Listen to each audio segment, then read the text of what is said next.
guys, it's Dorothy and welcome back to my channel. In today's video, we're going to go into the next part of Crank by Ellen Hopkins. We are chugging along through this book so fantastically fast, and I'm so proud of myself and for you guys for keeping up with all of the content that I've been spewing out at you guys, which I know that you guys like, and I hope you appreciate it, so let's keep on reading. This video may contain sensitive topics and foul language. If you do not wish to continue, please click off the video now. You have been warned. Jerked awake, well after dark, yanked into consciousness by Mom and Scott yelling in the hall. "Are you blind, Marie? You don't sleep like that unless you're crashing. She's running a fever, Scott, and just what makes you an expert. Come on, we both know the scene. You just refuse to believe it. We had a long talk today. She swears the only thing she tried is pot. Like your sweet little Christina is above lying to you. But what do we do? Search her room? Have her tested? We pull the reins tighter. No dates. Straight home after school. For how long? We can't keep her locked up here forever. At least until report cards come home. If her grades are okay, she's free. What about tonight? Should I try to wake her up for dinner again? Let her sleep. If she's really sick, she needs the rest, especially after last night. Okay, just please try to keep an open mind, and Scott, thank you for caring." Report cards?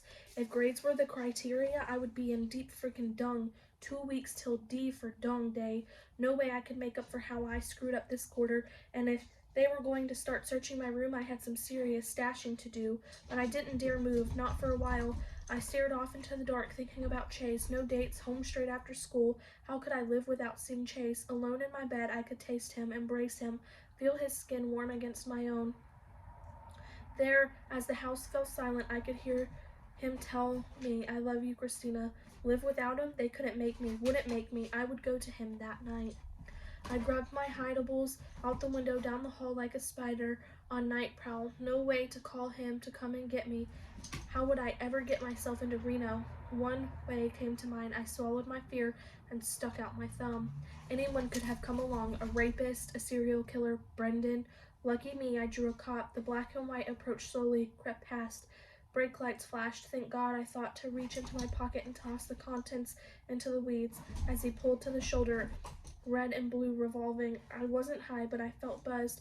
I wasn't holding, but I broke out in fierce sweat. Goosebumps popped like disturbed wasps. How much would he notice? How much would he guess? And how much did guesses count? He got out of his car. "Evening, young lady." His flashlight found my face, concentrating on my eyes. Kind of late to be out alone. My mouth felt paralyzed. All I could do was nod. "Going somewhere important?" I drew a deep breath, exhaled slowly, just to a friend's. "Do you realize it's after curfew?" I wanted to say something smart. What I said was, "Is it? Do your parents know you're out?" "Parents couldn't involve them. They're out of town." "I see. Then I can't take you home." Yes, he couldn't take me home. Relief segued into apprehension. "Looks like I'll have to take you in." "In? Where's in?" He couldn't mean jail. Tisk Wittenberg isn't a good place. Juvenile hall. I was dead. Mom would kill me. For a nice girl like you. He escorted me to his car, put me in the back seat. "What's your name anyway?" I told him my real name. They might call home anyway. Tough question. It never crossed my mind. I couldn't get it out without it. You have to answer it sooner or later. "Bree," I said. "Bree Wagner." I wasn't scared yet. They asked me lots of questions. I made up every answer, the most important one being my parents can't be reached. May I call my brother? They handed me the phone. I could only hope he was home. Bring. "Chase, it's Bree, your sister. Listen, I got picked up after curfew. I had rousted him up out of a deep crash hell. It took a few minutes for him to come. Since our mom and dad are out of town, they brought me to Wittenberg. Somehow he got my drift. He told me to chill. He'd see what he could do. No more questions, no tests, not even the rush of a strip search. They marched me down to a holding cell, gave me 4 solid hours to wonder what came next. No word from my family, not Christina, surely not Bree's. They took my clothes, gave me baggy gray sweats, assigned me a bed in the dormitory. I joined the general population. I wonder where that term came from. They were not general at all. Roomie number 1, Lucinda, was a gangbanger involved in a drive-by.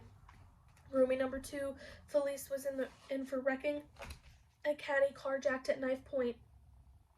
Roomie number 3, Rose, had beaten up her mother with the butt of a gun. Of course, she had a good excuse. All of us had one thing in common, in total infatuation with a monster. Tell you the truth, that scared me a little, but not that much. Tough girls. I spent most of Sunday listening to them talk. Trash talk, honest talk, tagging, expression, street fighting, courage, color, family, hunger, need, speed, crashing, connections, scoring, trafficking, shooting up, popping a cap, remorse, doing time. I let Bree do my trash talking. Christina stuck with honesty. Somehow Lucinda and I found an odd rapport. And by the time Chase called my parents to let me know where they could find me, can you believe it takes a real parent to get you out of juvie? And they released me bright and early Monday morning. I was a tougher girl with a new connection. Cause and effect. The admitting clerk was irate. She had to redo all the paperwork using my real name. She made me wait for almost 2 hours while she drank coffee and shuffled files. The counselor assigned to my case was unsympathetic. He read my folder, nodding and humming. He told me being a loser was easy, then ordered 24 hours. I'm so sorry, someone started to call me and I didn't know who it was. He told me being a loser was easy, then ordered 24 hours of community service. Scott sulked it like a pissed puppy. He would have preferred lockup to my picking up trash along the highway. He refused to say one word as his silence told me all I needed to know. Mom malfunctioned, a plethora of tears to accompany her long-suffering mother, dry bait. She had plenty to say about deceit, distress, and sexually transmitted diseases. Jake was enthralled by the whole idea of my temporary incarceration and the reasons behind it. He wouldn't shut up, just kept asking insane questions. As for me, I was less than contrite. Picking up trash wasn't so bad. There were ways around GUFN, and I now had a direct in with a monster manufacturer. I'm going to end it off right there. I will see you guys in the next video. Bye.